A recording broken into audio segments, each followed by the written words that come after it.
إن الحمد لله نحمده ونستعينه ونستغفره ونؤمن به ونتوكل عليه ونعوذ بالله من شرور أنفسنا ومن سيئات أعمالنا من يهده الله فلا مضل له ومن يضلله فلا هادي له ونشهد أن لا إله إلا الله الحي القيوم الذي لا تأخذه سنة ولا نوم ونشهد أن سيدنا وسندنا وحبيبنا وحبيب أرواحنا وطبيبنا وطبيب قلوبنا محمدا عبد الله ورسوله فقد قال الله تعالى في كلامه المجيد والفرقان الحميد أعوذ بالله من الشيطان الرجيم بسم الله الرحمن الرحيم إن الذين آمنوا وعملوا الصالحات وأقاموا الصلاة وآتوا الزكاة لهم أجرهم عند ربهم ولا خوف عليهم ولا هم يحزنون اللهم سبحانك لا علم لنا إلا ما علمتنا إنك أنت العليم الحكيم إن الله وملائكته يصلون على النبي يا أيها الذين آمنوا صلوا عليه وسلموا تسليما اللهم صل على سيدنا ونبينا وشفيعنا وحبيبنا ومولانا محمد صلى الله تعالى عليه وعلى آله وأصحابه وبارك وسلم بلغ بكماله كشف الدجى بجماله حسنت جميع خصاله صلوا عليه وآله মহান আল্লাহ পাকের দরবারে অসংখ্য শুকরিয়া আল্লাহ পাক পবিত্র মাহে সফরের আর তৌফিক দান করেছেন সেই জন্য সকলে উচ্চ কণ্ঠে পৌঁছি আলহামদুলিল্লাহ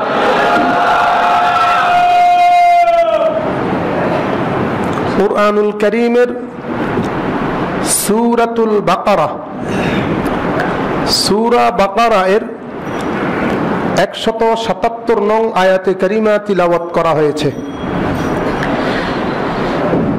এই আয়াতে কারিমার মধ্যে আল্লাহ পাক রব্বুল আলামিন দুইটি আমলের কথা বলেছেন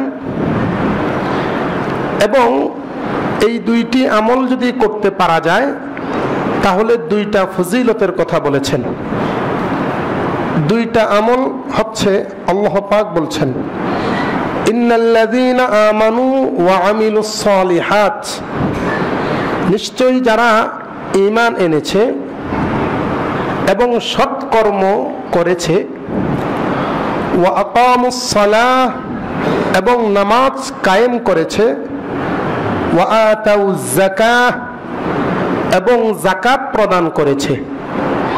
দুইটা কাজ, একটা হচ্ছে নামাজ কায়েম করা, আরেকটা হচ্ছে যাকাত দান করা। লাহুম আজরুহুম ইনদা রাব্বিহিম ওয়ালা খাউফুন আলাইহিম ওয়ালা হুম ইয়াহজানুন। দুইটা ফজিলতের প্রথমটি হচ্ছে মহান আল্লাহ পাকের কাছে তাদের জন্য রয়েছে শ্রেষ্ঠতম প্রতিদান, ওয়ালা খাউফুন আলাইহিম ওয়ালা হুম ইয়াহজানুন। দুই নম্বর ফজিলতটা হলো তাদের অতীত জীবনের জন্য কোনো চিন্তা নেই, দুশ্চিন্তা থাকবে না, ওয়ালা হুম ইয়াহজানুন এবং ভবিষ্যৎ জীবনেও তাদের কোনো চিন্তা ফিকির থাকবে না, কোনো দুশ্চিন্তা তাদেরকে ধরবে না। আল্লাহ পাকের কাছে তাদের জন্য রয়েছে সবচাইতে বড় প্রতিদান, আরেকটা হচ্ছে টেনশন মুক্ত জীবন। দুইটা ফজিলত, কাজ হলো দুইটা, ফজিলত দুইটা। কাজ কয়টা? জোরে বলেন। আর ফজিলত কয়টা? প্রথম কাজ নামাজ কায়েম করা এবং যাকাত দান করা, দুইটা কাজ, নামাজ কায়েম, যাকাত দান। ফজিলত হচ্ছে আল্লাহ পাকের কাছে প্রতিদান এবং জীবনে কোনো টেনশন নেই। নামাজ কায়েম করা, ইকামাতুস সালাহ। এই ইকামাতুস সালাত শব্দটির অর্থ হচ্ছে কেবলমাত্র নিজে নিজে নামাজ পড়া এমনটি নয়। কোনো ব্যক্তি সারা জীবন নিজে নিজেই নামাজ পড়ল, স্ত্রীকে জীবনে কোনোদিন বলে নাই নামাজ পড়ো, ছেলেকে বলে নাই নামাজ পড়ো, মেয়েকে বলে নাই নামাজ পড়ো, তাহলে এটা ইকামাতুস সালাত নয়। ইকামাতুস সালাত এর অর্থ হচ্ছে নিজে নামাজ পড়া, সন্তানদেরকে নামাজ পড়ার আদেশ করা, স্ত্রী যদি নামাজ না পড়ে তাকেও আদেশ করা, এবং তার নেতৃত্বাধীন কর্মচারী যারা আছে তাদেরকে নামাজের আদেশ করা, এটার নাম হচ্ছে ইকামাতুস সালাহ।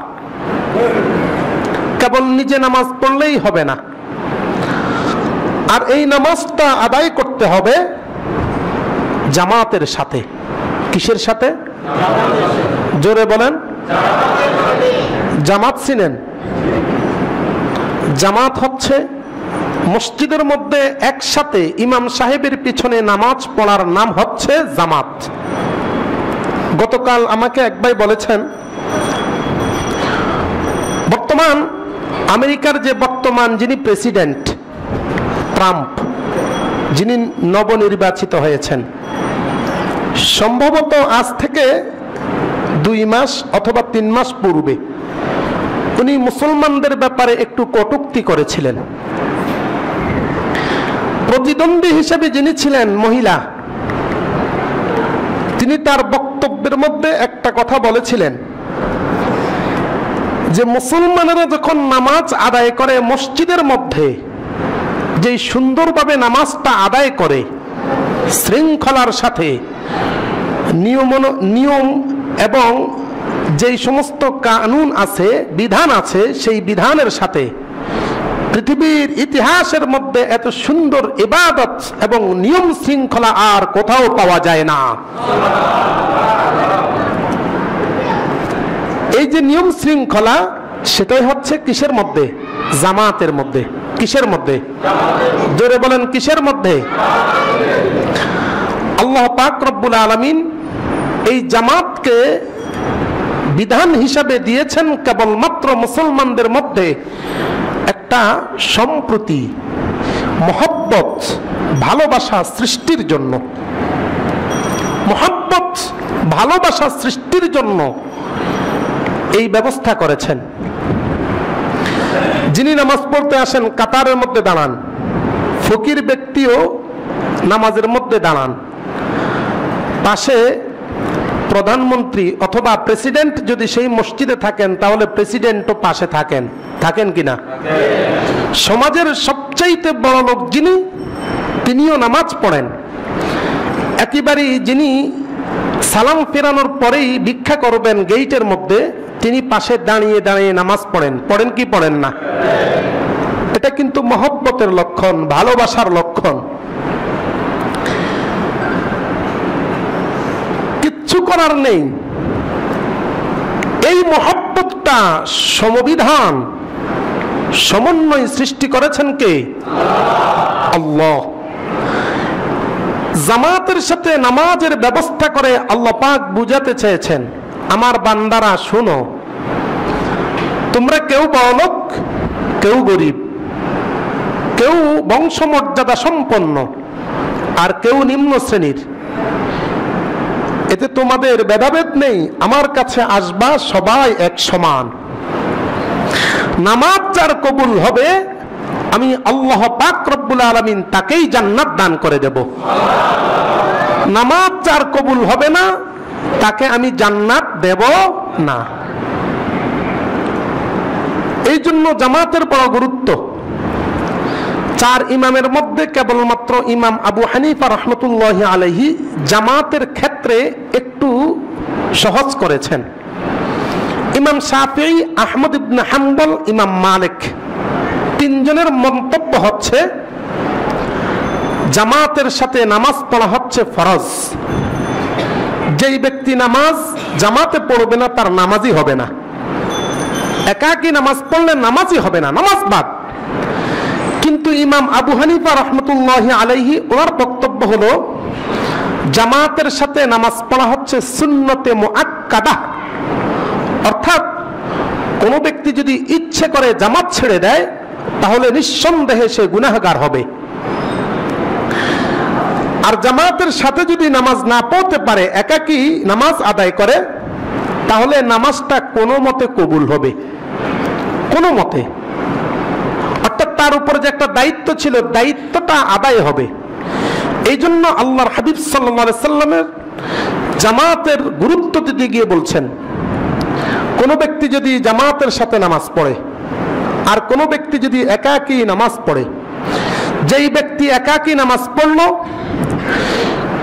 সেই ব্যক্তি 27 বার নামাজ পড়লে যেই পরিমাণ সওয়াব জামাতের সাথে এক ব্যক্তি নামাজ পড়ার কারণে সেই পরিমাণ সওয়াব তাকে দেওয়া হবে, অর্থাৎ 27 গুণ বেশি। কয় গুণ বেশি? জোরে বলেন, কয় গুণ বেশি? অন্য এক হাদিসের মধ্যে আল্লাহর হাবিব সাল্লাল্লাহু আলাইহি সাল্লাম বলছেন, বাবুস সিওয়াক অধ্যায়ের মধ্যে আবু দাউদ শরীফের মধ্যে হাদিসটি এসেছে প্রথম খণ্ডে। আল্লাহর নবী মুহাম্মদুর রাসূলুল্লাহ সাল্লাল্লাহু আলাইহি ওয়াসাল্লাম ইরশাদ করেছেন, আমার উম্মতেরা শুনে রাখো, তোমাদের মধ্যে কোন ব্যক্তি যদি ভালোভাবে ওযু করে, কোন ব্যক্তি যদি সুন্দরভাবে ওযু করে, যখন চেহারাটা ধৌত করলো, মনোযোগ সহকারে ধৌত করলো, যখন 2টা হাত ধৌত করলো তখন সুন্দরভাবে মনোযোগ সহকারে ধৌত করলো, যখন মাথাটা মাসে করলো সুন্দরভাবে মাথাটা মাসে করলো, যখন পাটা ধৌত করলো সুন্দরভাবে ধৌত করলো। আল্লাহর নবী মুহাম্মদুর রাসূলুল্লাহ সাল্লাল্লাহু আলাইহি ওয়াসাল্লাম বলতেছেন, ওযু শেষ, ওযুর মধ্যে পানি তার শরীর থেকে যেই মুহূর্তে আলাদা হয়ে গেছে, ঠিক সেই মুহূর্তে তার জীবনের সমস্ত সগীরা গুনাহগুলো পর্যন্ত ঝরে যাবে। শুধু তাই নয়, মুয়াত্তা মুহাম্মদ নামক একটা হাদিসের কিতাব আছে, ইমাম মুহাম্মদ রাহমাতুল্লাহি আলাইহি সংকলন করেছেন, বাবুল ওযু, বাবুল কিরা, বাবুদ দুআ বাদাল ওযু, ওযুর পরে কোন দোয়া পড়বে এই অধ্যায়ের মধ্যে তিনি উল্লেখ করেছেন।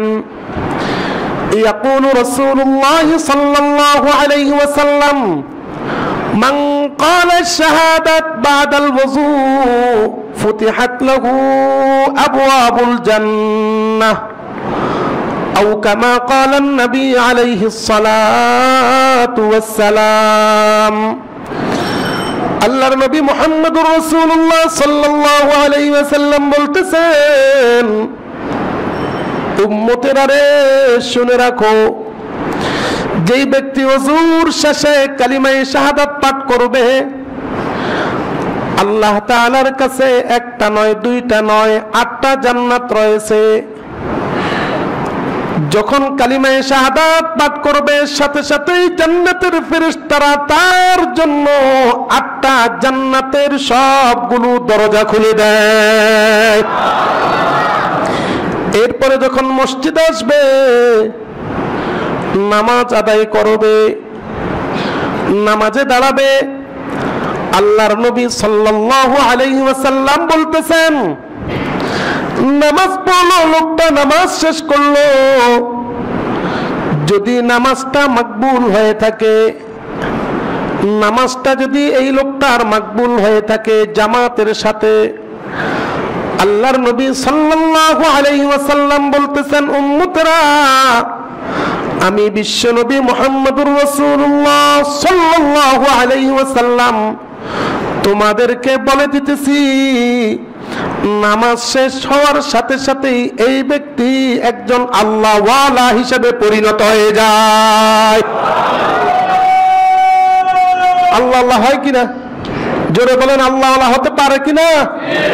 নামাজ শেষ আল্লাহ ওয়ালা হতে পারবে, কিন্তু সত্য হলো নামাজের ভিতরে, নামাজের মধ্যে নিঃসন্দেহে আল্লাহ পাকের প্রতি অগাধ বিশ্বাস এবং ভালোবাসা থাকতে হবে। পরিপূর্ণরূপে আল্লাহ পাকের প্রতি এই লোকটার আস্থা এবং বিশ্বাস যদি থাকে, নিঃসন্দেহে তার নামাজটা কবুল করবেন কে? জোরে বলেন কে? আল্লাহ। মাসাবিহ নামক একটা কিতাব আছে, ইমাম গাজালি রহমতুল্লাহি আলাইহি লিখেছেন আল মাসাবিহ। সেই কিতাবের মধ্যে ইমাম গাজালি রহমতুল্লাহি আলাইহি উল্লেখ করেছেন, কোন ব্যক্তি যখন জামাতের সাথে নামাজ পড়বে, হযরত জিবরাইল আলাইহিস সালামকে আল্লাহ পাক রব্বুল আলামিন সৃষ্টি করেছেন। জিবরাইল আলাইহিস সালামের অবয়বটা কি সাইজ, তার শরীরটা অবকাঠামোটা কি সাইজ, এই সম্পর্কে আল্লাহর নবী সাল্লাল্লাহু আলাইহি সাল্লাম নিজেই বলতেছেন, মেরাজের রজনীতে, মেরাজের রাতে আমি জিবরাইল আলাইহিস সালামকে সরাসরি দেখেছিলাম। কিভাবে দেখছি? জিবরাইল আলাইহিস সালামকে আল্লাহ পাক সৃষ্টি করেছেন, তার মধ্যে আল্লাহ পাক রব্বুল আলামিন 600 ডানা দান করেছেন, পাখা।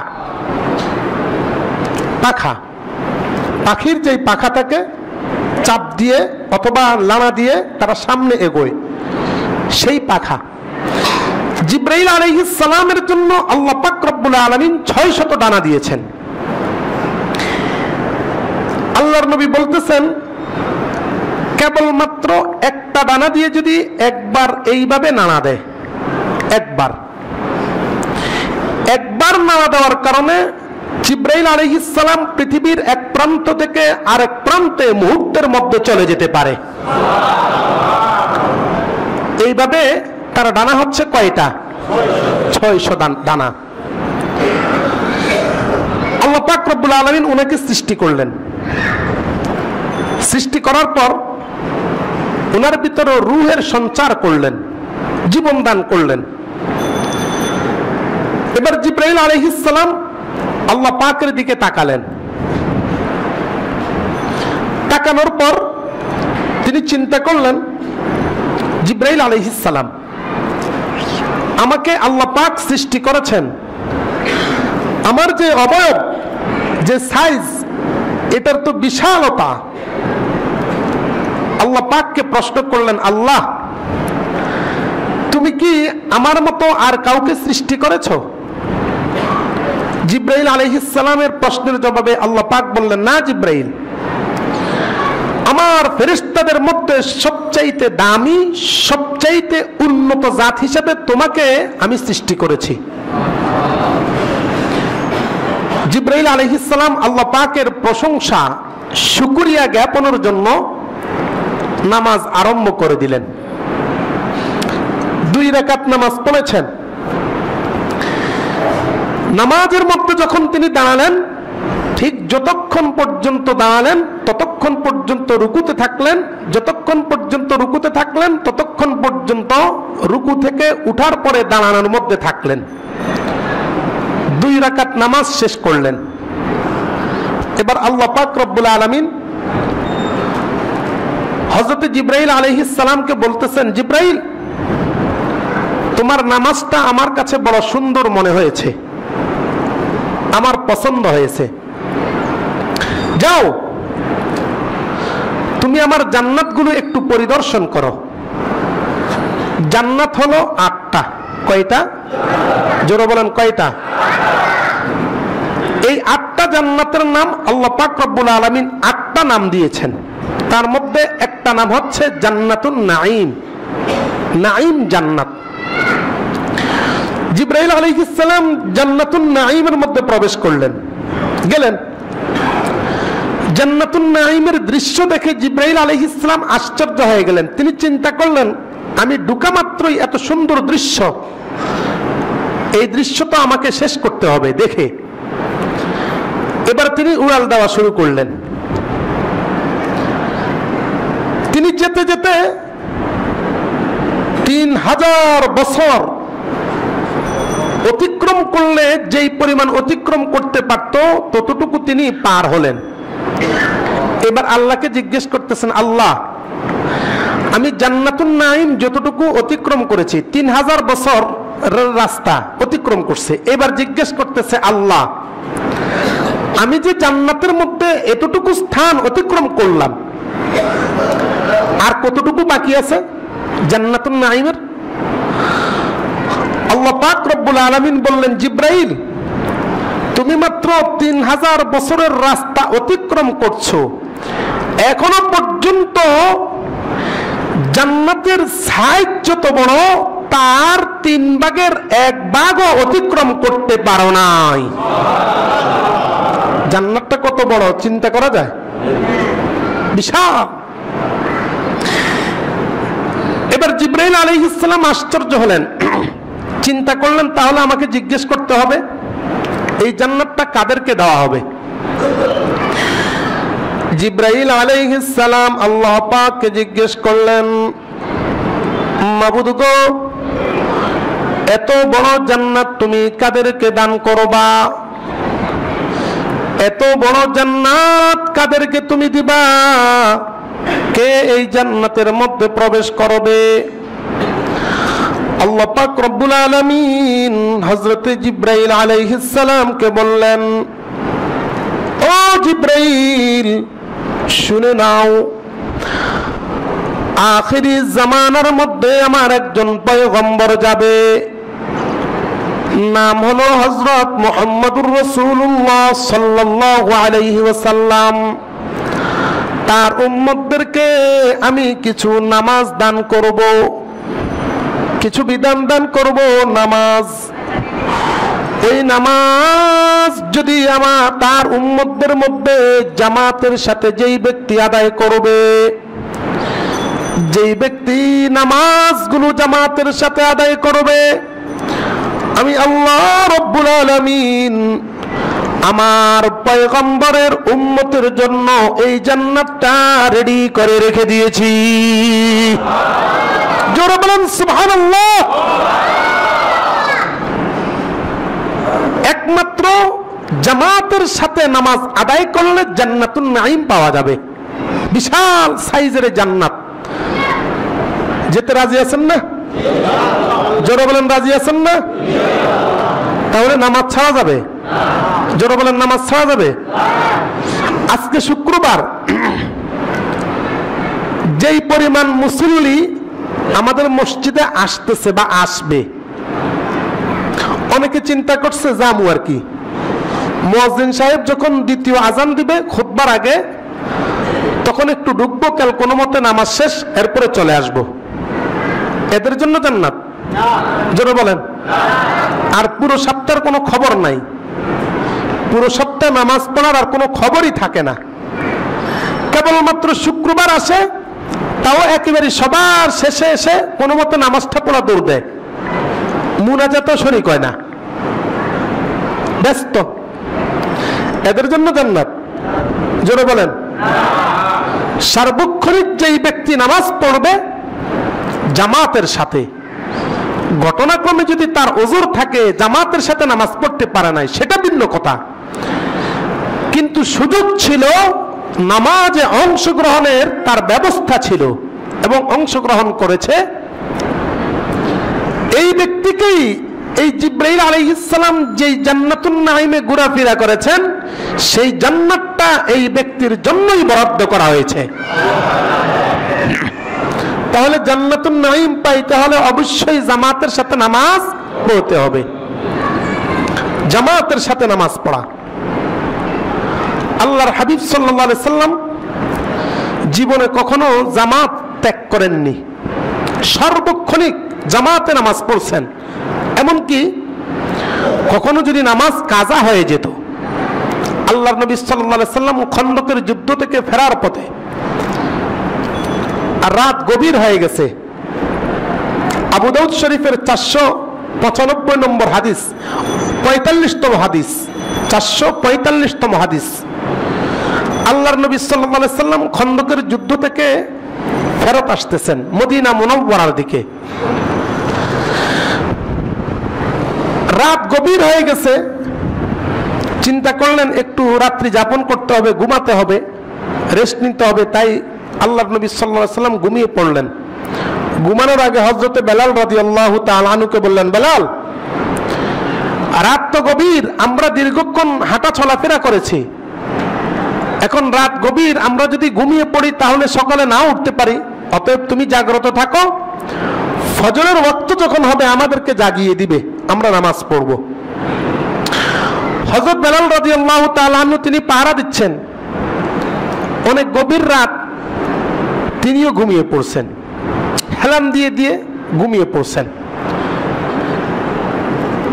ঠিক যখন সূর্য উঠে গেছে, সূর্যের তাপ আল্লাহর নবীর চেহারার উপর গেল, আল্লাহর নবী জাগ্রত হলেন। এবার রাসূলুল্লাহ সাল্লাল্লাহু আলাইহি সাল্লাম বেলালকে জিজ্ঞেস করতেছে, ইয়া বেলাল, ও বেলাল, তোমার কি হলো, ঘুম থেকে জাগাওনি কেন? ইয়া রাসূলুল্লাহ, আপনার রূহটা, আপনাকে যেই আল্লাহ ঘুম দিয়েছেন সেই আল্লাহ আমাকে ঘুম দিয়ে দিয়েছেন, আমিও জাগনা পাইনি, আপনিও জাগনা পাননি। আল্লাহর নবী সাল্লাল্লাহু আলাইহি সাল্লাম বলতেছেন, সকলে ওঠো, সকলে উঠলো, সেখান থেকে চলে গেছেন। সমস্ত মুহাদ্দিসিনে কেরাম বলতেছেন, আল্লাহর নবী সাল্লাল্লাহু আলাইহি সাল্লাম সেখানের মধ্যে ইচ্ছে করলে নামাজটা পড়তে পারতেন, কিন্তু পড়েন নাই।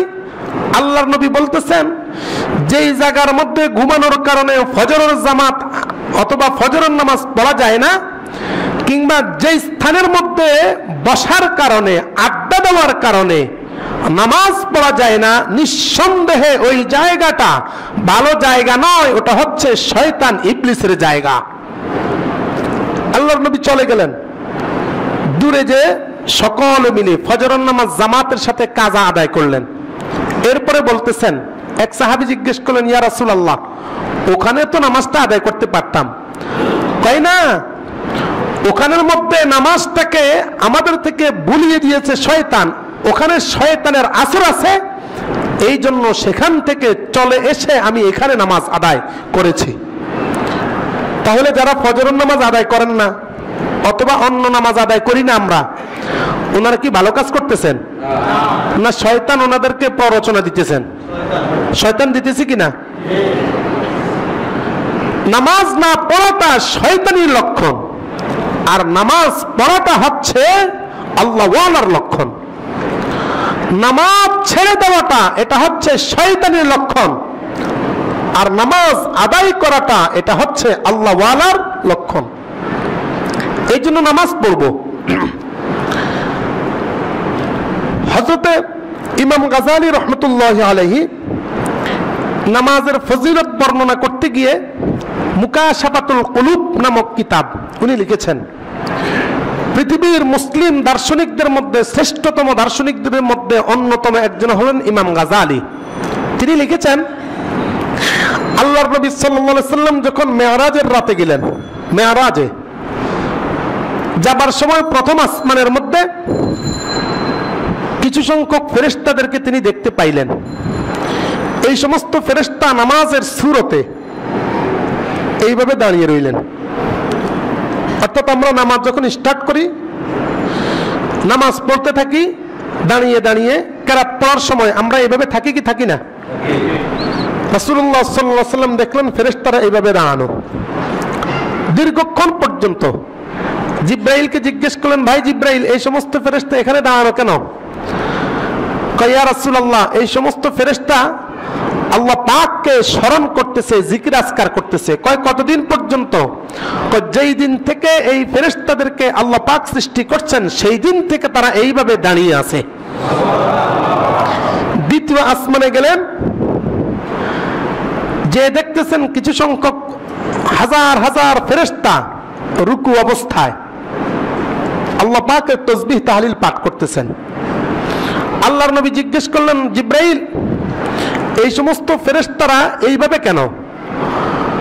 এরা রুকু অবস্থায় আল্লাহ পাকের প্রশংসা করতেছে, তাসবিহ তাহলিল পাঠ করতেছে। এদের এই অবস্থাটা কতদিন পর্যন্ত? জিব্রাইল আলাইহিস সালাম বললেন, এদেরকে যেই দিন সৃষ্টি করেছেন সেই দিন থেকে এই সমস্ত ফেরেশতাগুলো আল্লাহ পাকের রুকু অবস্থায় তাসবিহ তাহলিল পাঠ করতেছে। তৃতীয় আসমানে গেলেন, সেখানে যে দেখছেন কিছু সংখ্যক ফেরেশতা এইভাবে সোজা হয়ে দাঁড়িয়ে আছে। অর্থাৎ রুকু হতে উঠলে যেই অবস্থা থাকে সেই অবস্থা। একই প্রশ্ন বলতেছেন, এরা এইভাবে দাঁড়িয়ে আছে একেবারে সৃষ্টির পর থেকে। চতুর্থ আসমানে গেলেন, সেজদা অবস্থায়। জিজ্ঞেস করলেন, এরা সেজদা অবস্থায় কেন? আল্লাহ পাকের গুণকীর্তন গাইতেছে। কয়দিন যাবত? কয়, সৃষ্টির পর থেকে। পঞ্চম আসমানে উঠলেন, সেখানে যে দেখতেছেন আরো কিছু সংখ্যক ফেরেশতারা সেখানে সেজদা অবস্থায়। ও জিব্রাইল, এরা এই অবস্থা কেন? কয়, এরাও আল্লাহ পাকের প্রশংসা করতেছে একেবারে সৃষ্টির পর থেকে। 6 নম্বর আসমানে গেলেন, সেখানে যে দেখতেছেন কিছু সংখ্যক ফেরেশতারা এইভাবে তাশাহুদ অবস্থায় বসা আছে। ও জিব্রাইল, এরা কি করতেছে? কয়, এরাও আল্লাহ পাকের প্রশংসা গাইতেছে। কতদিন যাবত পর্যন্ত?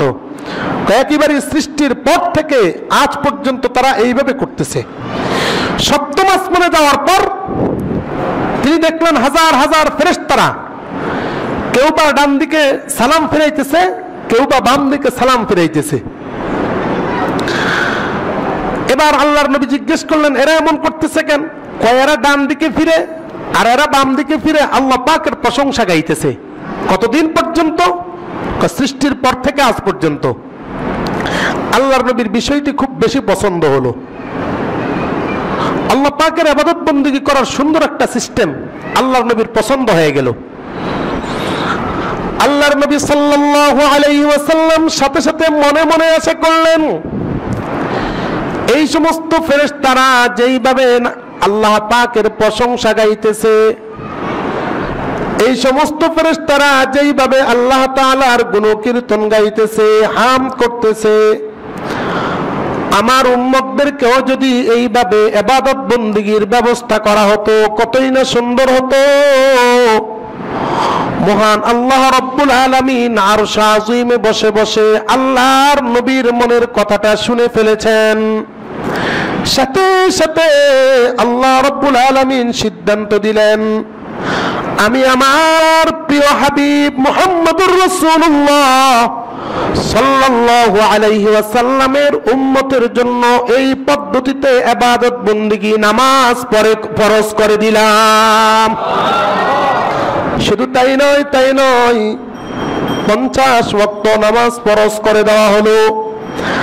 আল্লাহর নবী সাল্লাল্লাহু আলাইহি ওয়াসাল্লাম সেখান থেকে কমাতে কমাতে নামাজ 5 ওয়াক্তের মধ্যে আনা হলো। আল্লাহর নবী সাল্লাল্লাহু আলাইহি সাল্লাম যখন চতুর্থ আসমান পরে দুনিয়ার দিকে আসতে লাগলেন, ঠিক সেই মুহূর্তে কেউ যেন ঘোষণা দিয়ে দিল, ও নবী মুহাম্মদ, আপনার উম্মতের উপর ওই সমস্ত ফেরেশতাদের মতো ইবাদত বন্দেগী হিসাবে 50 ওয়াক্ত নামাজ দেওয়া হয়েছে। 50 ওয়াক্ত নামাজ থেকে কমাতে কমাতে আপনি 5 ওয়াক্তের মধ্যে নিয়ে এসেছেন। ওই সমস্ত ফেরেশতা ইবাদত বন্দেগী করে যেই পরিমাণ সওয়াব অর্জন করেছে, যেই পরিমাণ আল্লাহ তাআলাকে রাজি খুশি করেছে, যেই পরিমাণ খুশি আল্লাহ তাআলা তাদের উপর হয়েছে, আপনার উম্মতেরা যদি 5 ওয়াক্ত নামাজ ঠিক মতো আদায় করে, তার চাইতে বেশি খুশি আল্লাহ তাআলা আপনার উম্মতের উপর হয়ে যাবেন। নামাজের এত বেশি গুরুত্ব, এত বেশি ফজিলত, এই জন্য সমস্ত উলামায়ে কেরাম এবং ফুকাহায়ে কেরাম এক বাক্যে বলেছেন, কোন ব্যক্তি যদি নামাজ ছেড়ে দেয়, নামাজ যদি ছেড়ে দেয় আর এটাকে যদি বৈধ মনে করে, নামাজ না পড়লে কোনো সমস্যা নাই, এই ব্যক্তি আর মুসলমান থাকতে পারে না। এই ব্যক্তি কি থাকতে পারে না? মুসলমান থাকতে পারে না। কিন্তু নামাজ ছাড়ে, আবার মনে করে যে হ্যাঁ এটা পাপ, বিশ্বাস করে কিন্তু নামাজ ছাড়ে দেয় অলসতার কারণে কিংবা দুনিয়াবি অন্যান্য কারণে, তাহলে এই ব্যক্তি হচ্ছে কবিরা গুনাহগার। আর আল্লাহর হাবিব সাল্লাল্লাহু আলাইহি সাল্লাম বলেছেন, একটা কবিরা গুনাহের কারণে জীবনে কোনো পাপ নাই, শুধু একটা কবিরা গুনাহ আছে, কোনো পাপ নাই, সব পাপ মোচন, কিন্তু তার আমলনামায় একটা কবিরা গুনাহ আছে। এই একটা কবিরা গুনাহের কারণে কাল কিয়ামত দিবসে আল্লাহ পাক রব্বুল আলামিন তাকে জাহান্নাম দিতে পারেন। এই জন্য বড় সাবধান, বড় সাবধান। ইমাম আবু হানিফা রাহমাতুল্লাহি আলাইহির মতে কোন ব্যক্তি যদি নামাজ ছেড়ে দেয় তাহলে তাকে জেলখানার মধ্যে রাখা হবে।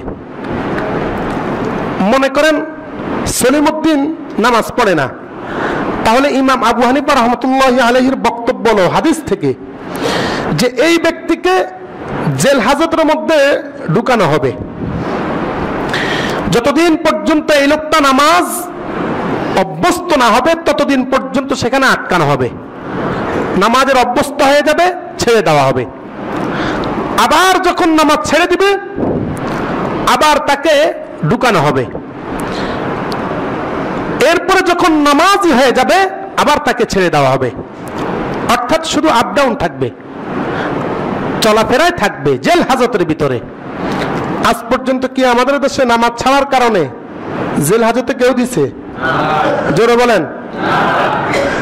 আমার তো মনে হচ্ছে, আমার কাছে মনে হয় আমাদের দেশের মধ্যে যদি নামাজের এই আইন যদি চালু করা হতো, যেই ব্যক্তি নামাজ না পড়বে সেই ব্যক্তিকে জেলে হাজতে পাঠানো হবে, তাহলে সবাই নামাজি হয়ে যাইতো। আর সবাই নামাজি হয়ে গেলে এই দেশের মধ্যে কোনো ধরনের সন্ত্রাসী রাহাজানি আর এই বাংলাদেশের মধ্যে থাকতো না। ঠিক কিনা বলেন? কিন্তু আসল জায়গা হাত দেয় না, নকল জায়গা হাত।